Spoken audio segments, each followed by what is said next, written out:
नमस्कार मंडळी, जय महाराष्ट्र. सर्वांचं स्वागत आहे आपल्या लोकप्रिय यूट्यूब चॅनल योजना करो या लोकप्रिय यूट्यूब चॅनलवरती. एकंदरीत आपण जर पाहिलं तर अत्यंत महत्त्वाची बातमी आहे. शेतकऱ्यांसाठी अत्यंत महत्त्वाची बातमी म्हणजे अतिवृष्टी आणि नुकसान भरपाईच्या अखेर शेतकऱ्यांच्या खात्यावरती पैसे आले. जाणून घेऊ संपूर्ण बातमी. व्हिडिओला लाईक करा आणि या यूट्यूब चॅनलला सबस्क्राईब केले नसेल तर सबस्क्राईब करायला पण विसरू नका. अत्यंत आनंदाची बातमी आहे. आधार संलग्न बँकेमध्ये हे पैसे पडले आहेत आणि तुम्हाला कुठे चेक करायचं या संदर्भात सुद्धा आपण माहिती देऊ. व्हिडिओला लाईक करा आणि चॅनलला सबस्क्राईब केलं नसेल तर सबस्क्राईब करायला पण विसरू नका. एक महत्त्वाची बातमी म्हणजे आधार संलग्न बँकेमध्येच हे पैसे पडले आहेत. राज्यातील शेतकऱ्यांसाठी महत्त्वाची आणि आनंदाची बातमी.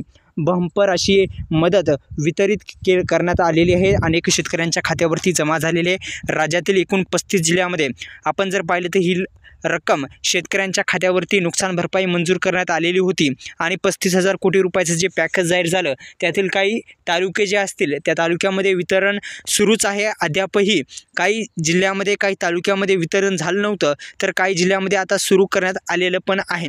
तर अनेक जिल्ह्यातील शेतकऱ्यांच्या खात्यावरती मुख्यतः आपण पाहिलं तर मराठवाड्यातील शेतकऱ्यांच्या खात्यावरती लवकरात लवकर ही रक्कम जी आहे ती आता आलेली होती आणि काही जिल्ह्यातील आलेली पण नव्हती. पण आता काही शेतकऱ्यांना जर मिळाली नसेल तर तुम्हाला आले की नाही हे पाहण्यासाठी सुरुवातीस तुम्हाला तुमचा फार्मर आय डी काढलेला आहे का नाही हे पाहावे लागेल.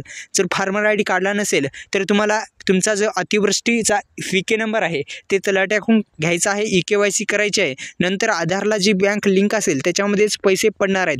तर ती EKYC फार्मर आय डी नसेल तर करून घ्या आणि फार्मर आय डी असेल तर थेट तुमच्या आधार संलग्न बँकेमध्ये आधारची जी बँक लिंक आहे त्याच्यामध्येच हे पैसे पडलेले आहेत. अतिवृष्टी नुकसान भरपाईचे पैसे अखेर शेतकऱ्यांना मिळाले. धन्यवाद.